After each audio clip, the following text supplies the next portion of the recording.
श्री परमात्मने नमः। नारायणं नमस्कृत्य नरं चैव नरोत्तमं देवीं सरस्वतीं व्यासं ततो जयमुद्रयेत्। श्रीमद्भगवद्गीता साधका संजीवनी 10th chapter, The Opulence of the Absolute. Introduction. As a devotee wants to know the glories of the Lord in detail, the Lord also wanted to say something confidential to his loving devotee, Arjuna. So, by his grace, without being inquired by Arjuna, he starts the topic in the 10th chapter, verses 1 to 7. Mention of the glory and yoga of the Lord and the reward of knowing them. Verse 1. Shri Bhagavan Uvacha भूया एव महाबाहो शृणु मे परमं वचः यत् तेऽहं प्रीयमाणाय वक्ष्यामि हितकाम्याय. The blessed Lord said, once again, O mighty armed, listen to my supreme word, which I shall speak to you who are so loving out of solicitude for your welfare. Comment. If a listener has reverence and faith in the speaker and the speaker has the feeling for the welfare of the listener, whatever he says is fixed in the mind of the listener. Thus, the listener's devotion to the Lord sprouts forth. Why does the Lord himself speak his supreme word? The clarification is Verse 2. Nami viduha suraganaha prabhavam namaharishyaha aham adirhi devanam maharishinam cha sarvashaha. Neither gods nor the great sages know the secret of my origin, for I am the prime cause in all respects of gods as well as the great sages. Comment. Though the bodies, intellects, worlds and materials of the gods are divine, yet they don't know the Lord's origin, his incarnations and his divine glories, etc. They are unable to know him in his entire form, and his vision is difficult for them. They are always eager to behold his form. Even the seers or the liberated souls possessing uncommon divine powers who have risen above the world don't know the secret of his origin completely. Here the Lord has mentioned the gods and the great seers having divine experience because the gods hold the highest rank next to the Lord and the great seers possess the highest knowledge. They don't know him because whatever power, intellect, resources they have at their disposal have been given by the Lord, and so they are limited. So, how can the limitless Lord be known by limited power and resources, etc.? As the birth and marriage of the mother remains beyond the access of the son, the gods and the seers who emanate from the Lord don't know him who is their cause. The effect can merge in the cause but can't know it. Similarly, the seers can't know him, their cause. They can merge in him. The whole universe, including the gods and the seers, emanates from him and merges into him. In the previous verse, it has been mentioned that neither gods nor the great sages know the secret of his origin. How then can an ordinary striver know him and attain salvation? The Lord answers. Verse 3.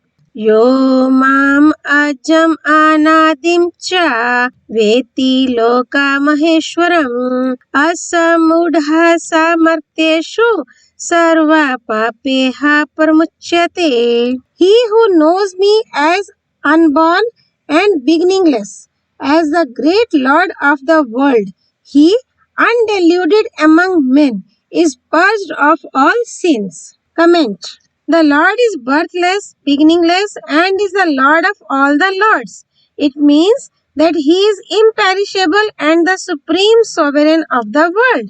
So he pervades everywhere, every time, all things, and is the Lord of everyone. It means that he is here now in him and his Lord also, while the world is perishing every moment.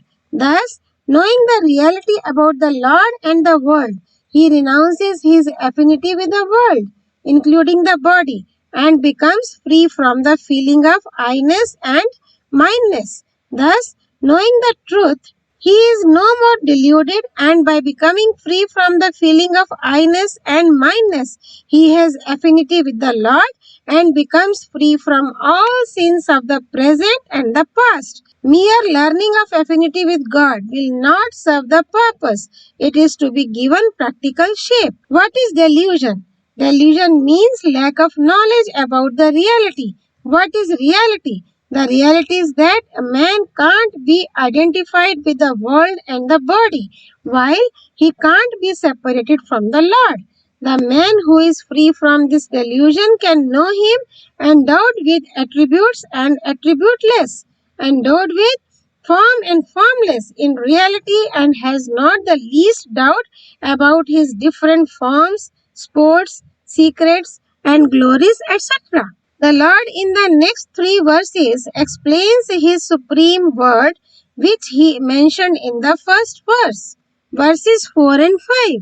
Buddhir jnanam asamoha Kshama satyam dhamha shamha Sukham dukham bhavo bhavo Bhayam chabhyam eva cha Ahimsa samta tushtistapo Danam yasho yashaha Bhavanti bhava bhutanam Mata eva prithagvidha. Intellect, wisdom, non-delusion, forgiveness, truth, self-restraint, control over the mind and the senses, joy, pleasure, and sorrow, pain, evolution and dissolution, fear and fearlessness, non-violence, equanimity, contentment, austerity, charity, fame, and disrepute.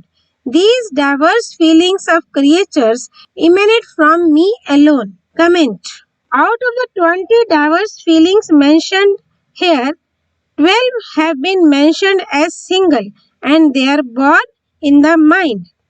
Besides them, fearlessness, which makes a pair with fear, is also born in the mind.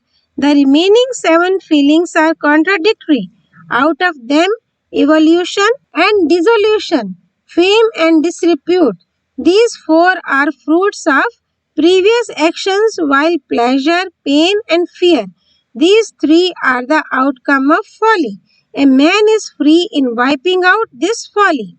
The Lord is the base and root of all these 20 feelings. The purpose of the Lord is to draw attention towards Him who is the root of all divine glories and feelings, etc. An important fact. Whatever a striver beholds in the world is the Lord's manifestation and His sport. His sport includes his boyhood as the incarnation Rama, where he manifests himself, is loved by his father, mother, and other people at Ayodhya, is received and shown hospitality by his father-in-law and mother-in-law and other people of Janakapuri. Then his sport continues in the woods where he comes across both devotees and demons. Afterwards, in Lanka, his sport includes the battle and bloodshed. Thus, all these sports have been included in the Ramayana. Similarly, all the feelings, actions, whether similar or dissimilar, are the sports of the Lord. So a striver should ever behold him only in various persons, things, incidents, and feelings, etc., because he is the root of all of them. Verse 6. महर्ष्याः सप्त पूर्वे चत्वारो मानवस्तथा मद्भावा मानसा जाता येषां लोका इमः प्रजः. The 7 great seers, the more ancient 4 Sanka, etc., and 14 Manus, who are all devoted to me, are born of my mind, and all these creatures in the world have come forth from them. Comment. In the previous verses, the Lord mentioned his 20 glories in the form of feelings. Now, in this verse, he mentions his 25 divine glories in the form of persons who are the administrators of the entire creation.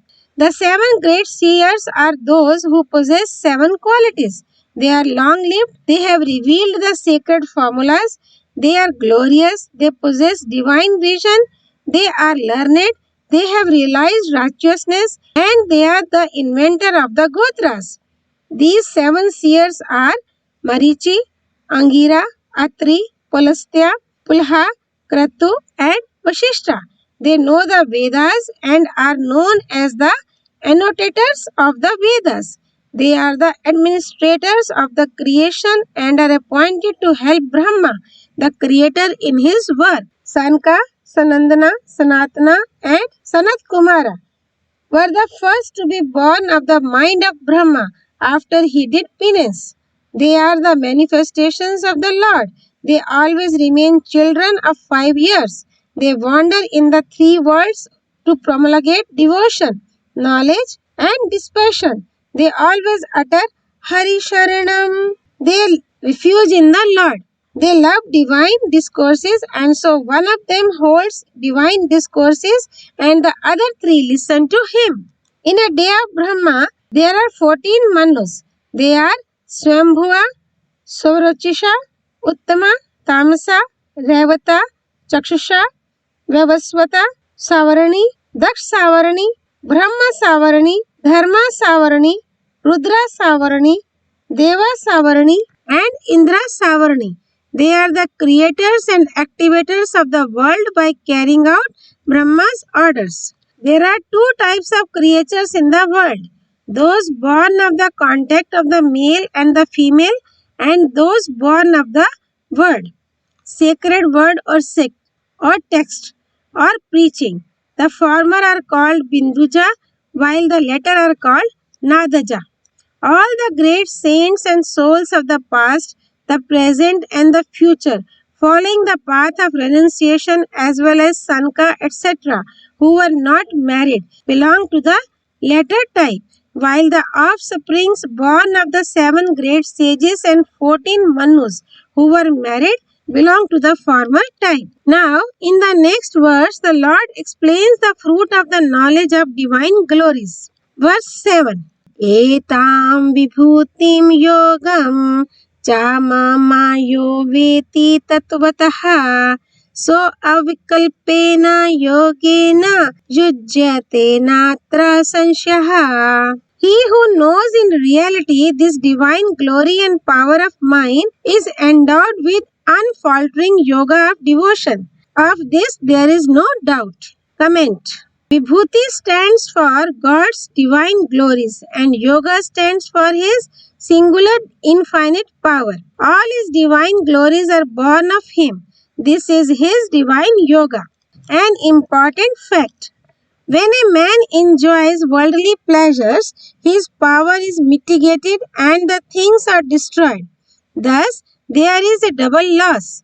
But if he uses the things without deriving pleasure out of them, his power is not mitigated. Actually, there is no real joy in enjoying sense objects. Real joy comes out of self-control. This self-control can be classified into 2 kinds. First, control over others. Second, self-control. The first means that the sorrows of others may be annihilated and they may become happy. With this sentiment to direct them towards the virtuous path by deviating them from the wrong path. The second one means to renounce selfishness and pride totally and not to enjoy pleasures in the least. This twofold self-control is known as yoga or power. This yoga or power is innate in the Lord, while in other creatures it is the result of practice. By working continuously, power is exhausted and by repose it is gained. When a man gets tired by speaking continuously, he regains power by silence. Power is mitigated in creation and gained in dissolution. It means that power is mitigated by affinity with nature and regained by renunciation. A discerning man knows that whatever singularity is seen in the universe is the power and glory of the Lord. As a goldsmith, while making ornaments of different kinds, always keeps in mind that in them there is nothing besides gold. A striver should behold every person, object, or action as the manifestation of the Lord, because all the persons and objects, etc., are kaleidoscopic and perishable, so they have no singularity of their own. Whatever singularity is seen in them is the reflection of the Lord, who is eternal and imperishable. Therefore, an onlooker should behold the Lord everywhere. This is real knowledge. Om Tat Sat. All glories to Sri Partha Sarthi, Lord Shri Krishna. All glories to Bhagavad Vani, Srimad Bhagavad Geeta. Sri Hari Arpanamastu.